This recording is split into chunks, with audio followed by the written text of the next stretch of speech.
Casemiro says he's planning to see out the rest of his contract at Manchester United despite falling down the pecking order under Ruben Amorim. The 32-year-old has 18 months left on his contract and says he'd like to remain in Manchester despite interest from other clubs. In an interview with Spanish outlet AS, Casemiro said, "I have to keep doing what I'm doing with a lot of respect and good behaviour.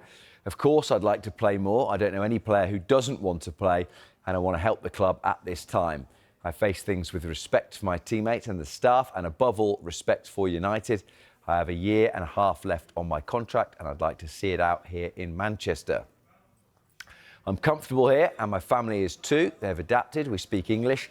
I'm very grateful to the fans and the club. I'm happy at the club. Happy on the bench? Of course not. That is something else."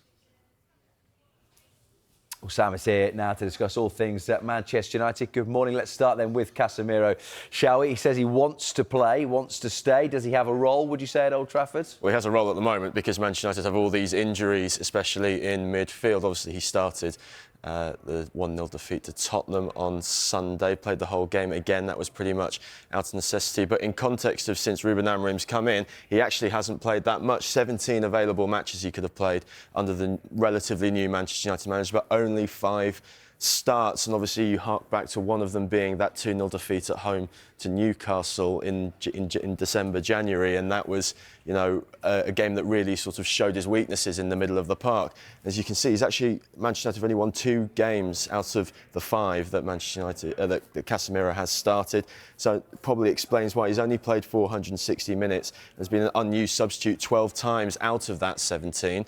But actually, in the whole context, you see that Ruben Amorim prefers other midfielders. Manuel Ugarte and Kobbie Mainoo seem to be the reliable options as those midfield pivots. Bruno Fernandes can also play there as well. We just haven't included him in this list. And Casemiro is right down there with Christian Eriksen and Toby Collier in terms of, you know, not playing too much under Amorim. I was actually at the FA Cup third round win over Arsenal, and Toby Collier actually came on before Casemiro and Eriksen. So you actually wonder if Collier's fit if he was fit at the moment, would he actually be playing over Casemiro? So look, obviously it's a difficult situation for Manchester United. He's clearly out of favour and on so much money at Old Trafford, but you know, he's well within his rights to stay. He's got 18 months left on his contract, so you know, it's a difficult one for Manchester United at the moment. It's difficult in a lot of ways for Manchester United at the moment. 12 defeats in 25 Premier League games after that defeat to Spurs at the weekend.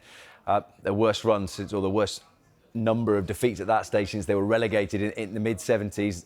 The problems just continue, don't they? Yeah, it hasn't really got much better under Ruben Amorim. If we have a look at the Premier League table since Ruben Amorim's come in, you know, 14 points from 14 games, could have drawn every single game, and you know, the goal difference of -7.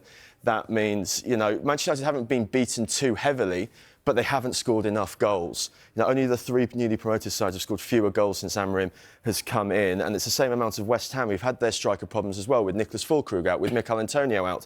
Everton have had their striker issues as well, with Dominic Calvert-Lewin injured, and Jai is now injured, but they've still managed to score more goals than Ruben Amorim's Manchester United. And out of those 16, remember, 3 of them came late on via Amad Diallo against Southampton.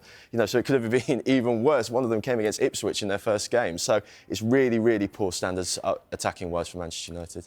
Therefore, the question would be, what signs do we see that Joshua Zirkzee or Rasmus Højlund is the answer moving forward? Well, both played 90 minutes against Spurs on Sunday, and Rasmus Højlund continued his sort of ineffective run in front of goal. In fact, it's been lasting all season. The fewest touches in the penalty area per 90. Rasmus Højlund has the worst record out of all the Premier League number 9s at the moment. So it's an interesting one in terms of, you know, Joshua Zirkzee as well. He actually played as a number 10, and he sort of played a little bit off Højlund. And Ruben Amorim said after the game that this was actually the position that suits him best. So if Zirkzee's not the answer, and if Højlund's out of form, then Manchester United still have, you know, very few options up front. Particularly given that some of their options are playing for other clubs and doing quite well. Yeah, absolutely. And it's the other issue as well is that he's not getting much help from elsewhere. This is the worst 8 XG records this season. Bruno Fernandes is, you know, the 3rd worst, and Alejandro Garnacho as well. And yeah, there've been a few other issues as well by letting players go. And Antony is outscoring Manchester United in the last 4 games. His last goal, he did a backflip celebration. Who knew he had a backflip celebration? Because we haven't seen him score too many goals. But yeah, it's a problem for Manchester United at the moment. And and he's not the only one. Marcus Rashford had a good game for Aston Villa. as well. You were at the game and he seemed really sharp. Yeah, he was bright, and we will see if he starts against Liverpool tomorrow night. Sam, thank you very much indeed.